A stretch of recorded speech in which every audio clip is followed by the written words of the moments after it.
My name is David Noreen. I'll be conducting the interview today of Olive Clark. Today is September 17th, 2007. We're in Studio X of Campbell Hall in Urbana, Illinois. Assisting on lighting, sound, and video is Henry M. Radcliffe III, and we'll be talking about the American home front during the war.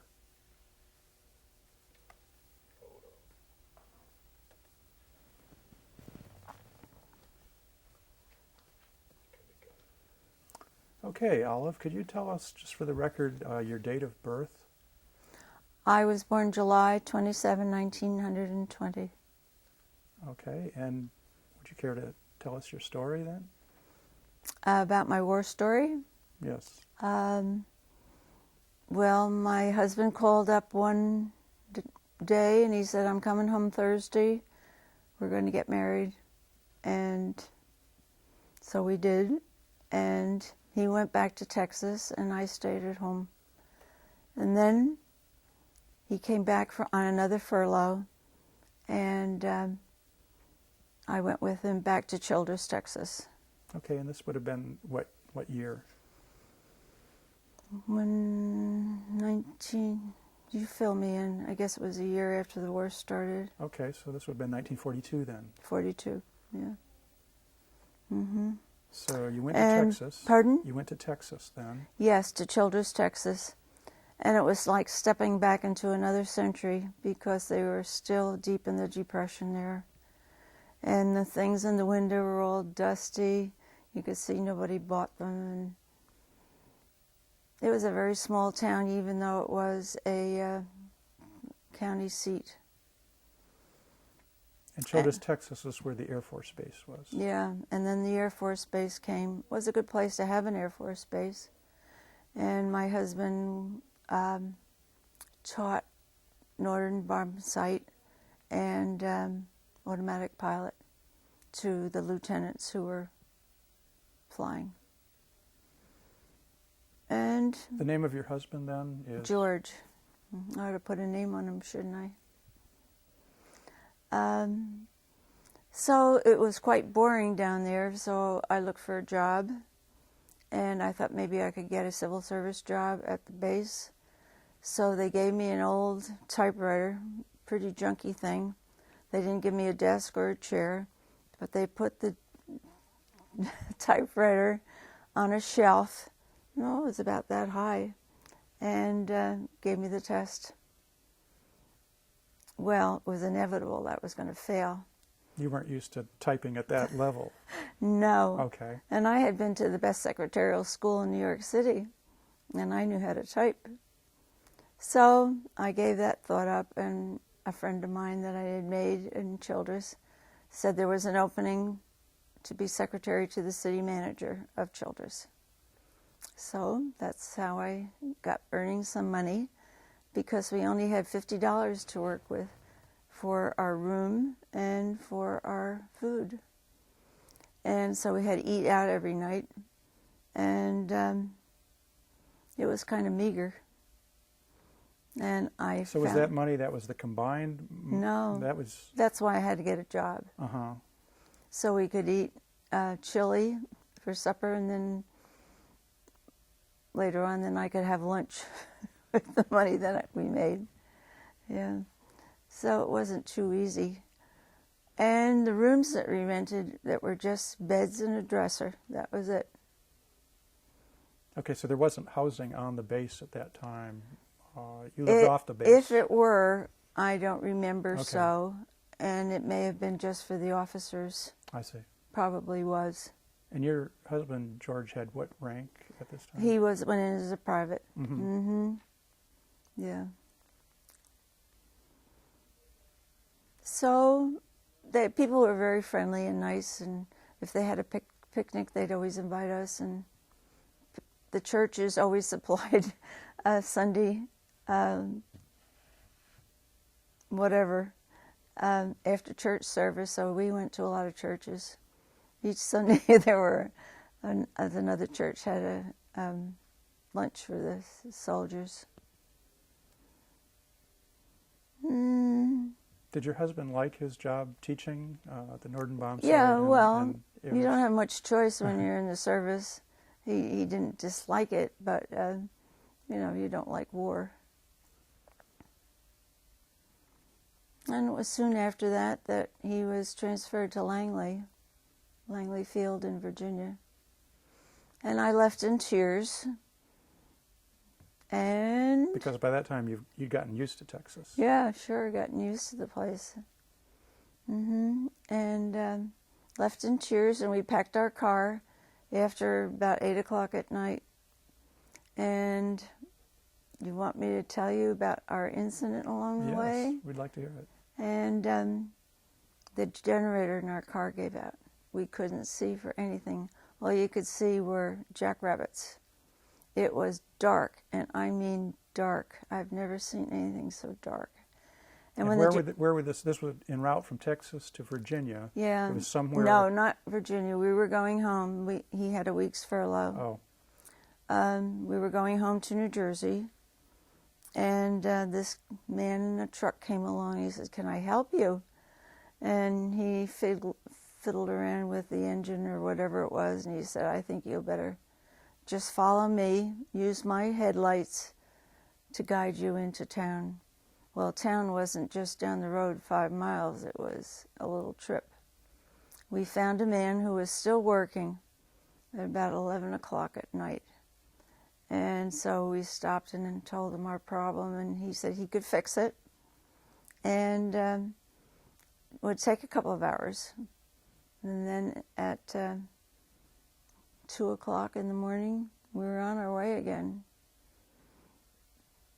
I don't know whether it was a blessing or not to have that happen, because it put us back in time, that we didn't have anymore. And so we just drove and drove and drove. And then one morning, it's 5 o'clock in the morning, and we were in Indiana going up just a gradual slope. And a big truck was in front of us, covered with snow. And at 5 o'clock, everything looked snowy. And my husband, the truck driver, downshifted. So he plowed into the back of that truck, just swerving in time to get under the truck. The truck man didn't even know that we had hit him. And he kept driving and driving.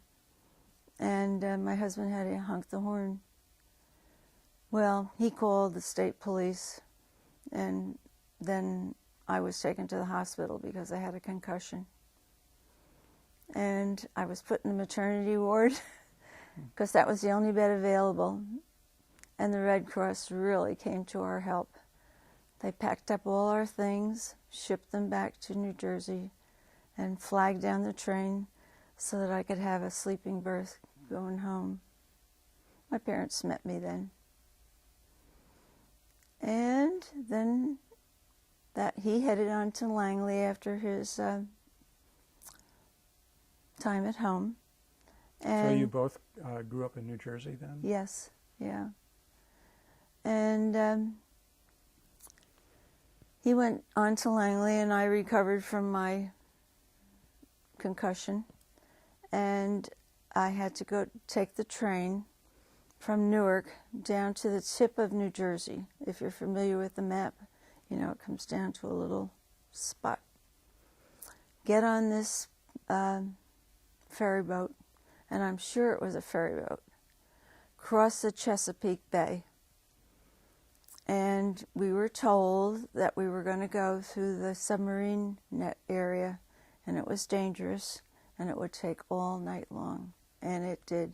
But we didn't get there until the next morning. Now this is because at that time there were German submarines Yeah. along the East Coast, Yeah. and so this was netting that was set up to try to protect the river area and upstream from the submarines. That's right. Today they've made quite an improvement. There's the Chesapeake Bay Tunnel Bridge, and you go down to the tunnel, and then you come up and you ride across on a bridge. And you can't see land from that area. We've traveled it. Well, when we got there, then we went and found a place to live, to sleep.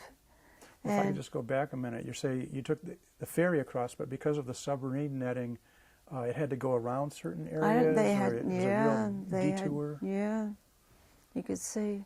And so how long did it take? All night long. Hmm. And the soldiers, everywhere you went, the soldiers had to stand if there weren't a seat. And in this case, there wasn't a seat for all of them. And when one soldier moved over like this, and I could sit there, and he let me sleep on his shoulder. Pretty soon I think he was sleeping on me. I don't remember that, but he had to be, because it was all night long.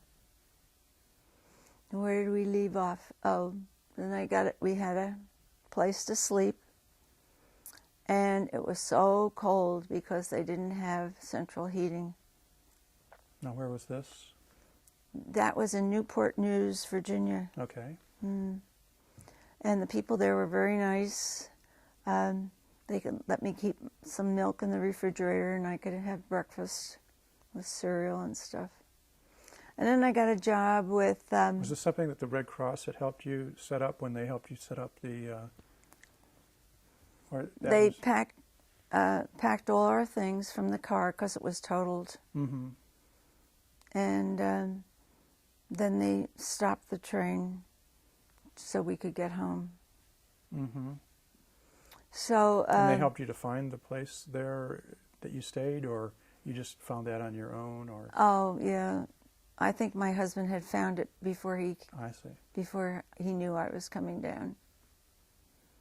And so I went to work for the USO, and that was kind of fun. I made him... And this was near Langley base in Virginia? I don't know whether it was on base or in the city.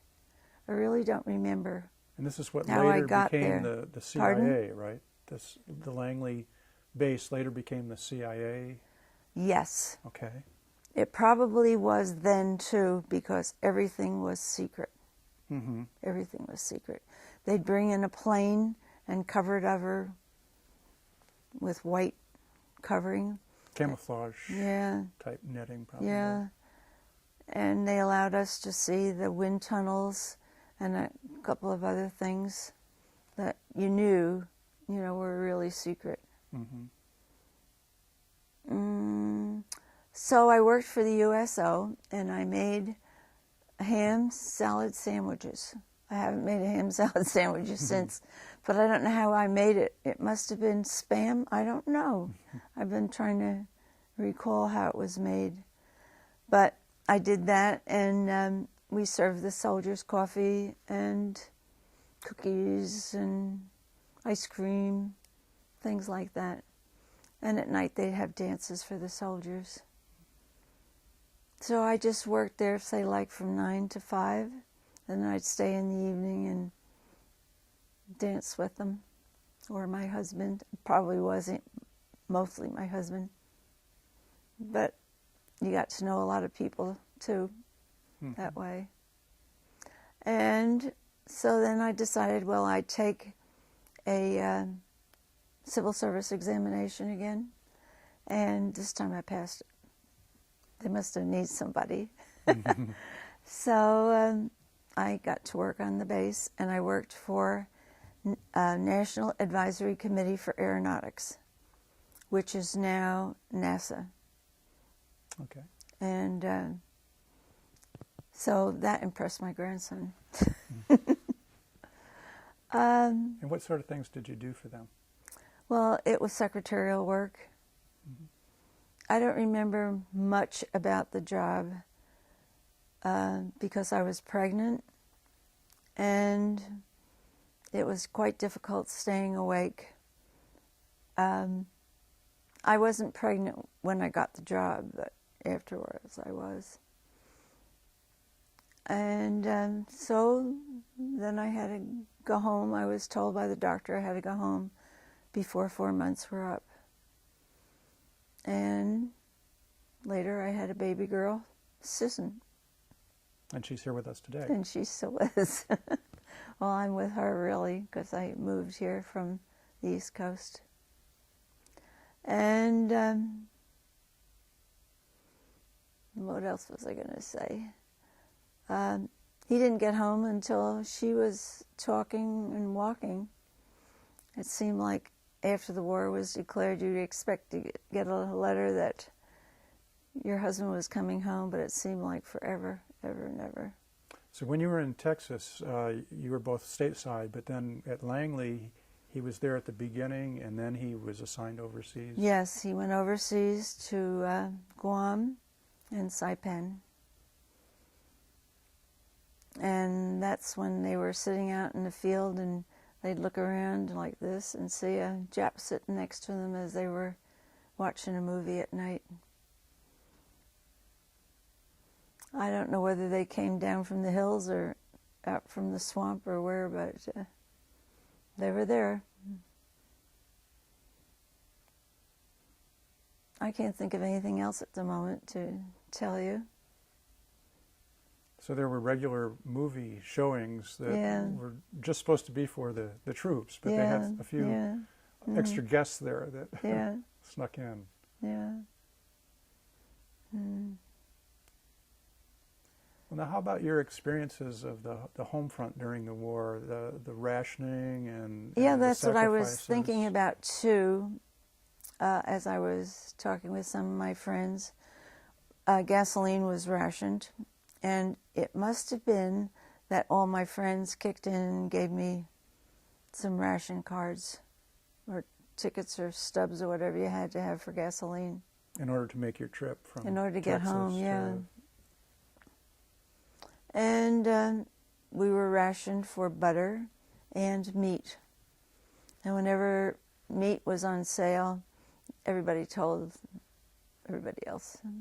So we would get to the grocery store pretty quickly and get our meat. I think shoes were rationed too at one time, now that I think about it. At the time, you really don't think much about it. Either you're too young and you don't think of the seriousness of all this. I have friends at Clark Lindsay, and they're come from Germany, and the hardships they felt during the war was just terrible, terrible. Mm-hmm. So I wasn't what you would call uncomfortable, but it wasn't like home, because as I say, they were still very poor. Not to have central heating. Oh, another thing, it never rained in Texas, and they had beds outside because it was so hot, and we would sleep out under the stars. That was kind of fun, and you'd see the shooting stars all over the place. It was something we remember. Mm. Now, there's a lot of recycling going on in those years with scrap metal and newspapers. No, they didn't do that. Didn't do that No, in Texas. not at all. Not at all. Now, did you hear often from your husband by letters? Was that possible to communicate back and forth? When he went overseas, he sent me a letter. I would write every day too. And you wouldn't get a letter for maybe 4 or 5 days, and then you'd get a couple. Mm-hmm. Yeah. And it seems like it was all getting through. Yes. Okay. Yeah. Yeah. Of course, at Guam, you couldn't pick up the mail. I'm sure you couldn't every day. I think that's about it as far as I can remember, unless you can jog my memory on something. Well, what about your husband's service? What was he doing overseas in those locations? What was he? It was still the Norden bomb site, and instructional activities then. And if a plane was damaged, he'd try to repair some of it and send it back out. Because I remember him saying that they just sat outside and waited for their plane to return. Mm. And so he had some spare time there where he could use some of his skills that he has. Yeah. Oh, I'm sure. Maybe you could tell us about what he made for you. Oh, he made some wooden boxes. I know it's a very hard wood. I forget the name of it. It's not teak, or could it be teak? And he made jewelry out of shells. I guess all the soldiers did, because there were an awful lot of these shells when he came home. And then coming back home, finding a job and a place to live was very, very difficult. And where did you end up settling then? Well, in the next town, his mother and father lived, and they had a 2-family house. This was in New Jersey then? Yeah, right in Passaic, New Jersey, and I lived in Clifton. The towns sort of joined. And they gave us the flat upstairs after they put their tenant out. And then pretty soon we had our own home.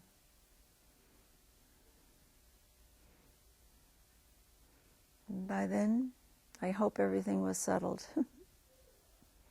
So during the war, the 2 places that you lived were Texas and then near Langley Yeah, base. Newport News, they called it. Okay. It was just those 2 places then? Yes. Okay. Yeah. Mm-hmm. Mm. And how did you like the Newport News? You said you got used to Texas and you liked it. Yeah. And how about Newport News? Was that an interesting place to live too? They were very much against the blacks. I was walking along the street and somebody called over, "Don't you see a white woman there?" So he had to get out in the road so that I could walk by the sidewalk. The black man wasn't allowed to walk on the sidewalk when Yeah, a white woman was walking yeah, on a sidewalk. Yeah, not the same time space that I was in. I see. But to tell you how poor Childress, Texas was, you had a home here and you wanted your road paved. All the roads were unpaved.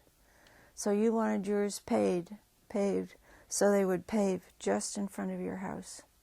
So you'd be riding on pavement one minute, and then if the next door neighbor didn't want to spend the money to pave the road, you would ride on dirt.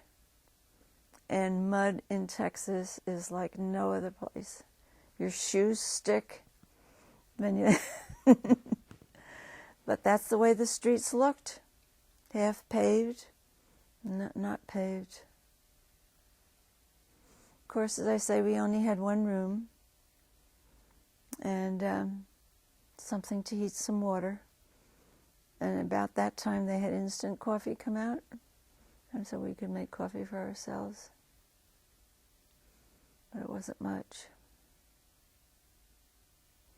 Can you think of anything else? Well, in Texas, did people live kind of all over the town who worked on the base, or did they kind of tend to live in the same sort of area? Did you socialize with? Yeah, my husband had a friend we socialized with, and they had a baby. And the baby just came along too, so we kind of, just loved that child. There were different things we could do.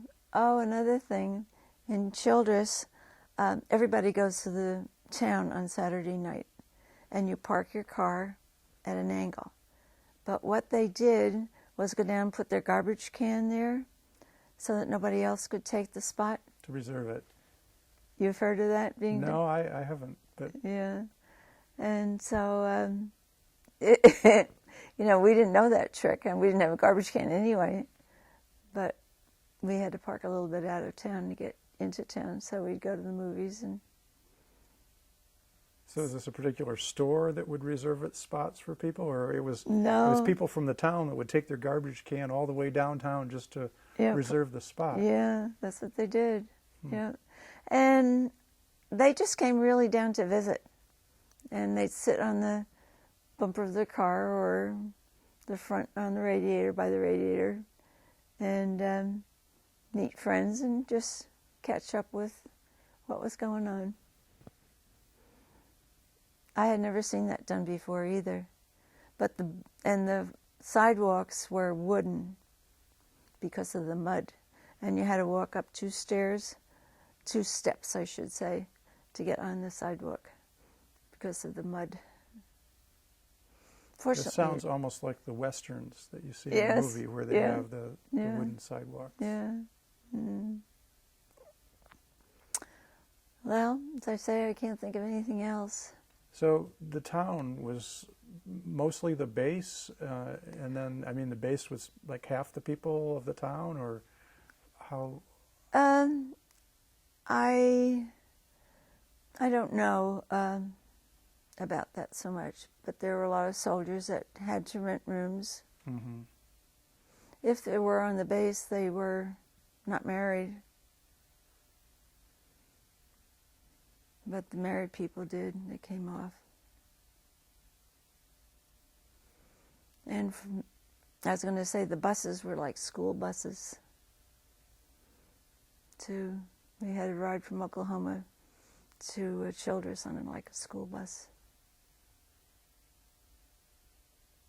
Now, did the town have other things like a movie theater or a place for Just dancing? the one theater. Just the one that was theater. all it had. I'd be surprised if there were 1,000 people in that town. Oh, okay, that's what I was wondering about. It had 2 grocery stores. That was it. I wonder if you could tell us some more about the USO in Virginia. Well, my memory isn't too good on that, except that I did spend some time there. And as I told you, we served them food. They had to pay a minimum price. It wasn't very much. And it was a place for the soldiers just to hang around and on their day off or whatever. But they would come in at night. And I don't think it was on the base. I don't know. I don't remember that either. But you had records then, and a record player for the dancing? Oh, yeah. Yeah. Yeah.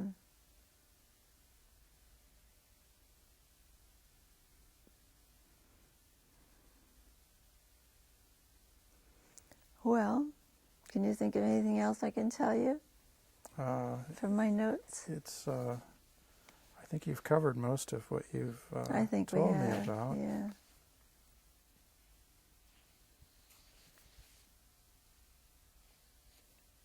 I guess that's it. What kind of music do you remember, Mom? Who is that? Susan was wondering if you remembered what kind of music you liked dancing to back at that time. Oh, the good old time Big singing. band music, the swing Yeah. music, Yeah. Glenn Miller.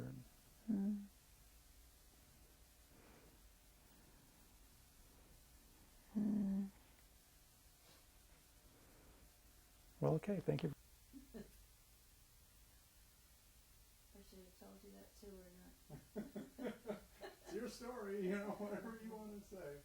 I'm not going to censor things. I'm not, it's there to kind of help bring it out. Oh, yeah. So you can always say,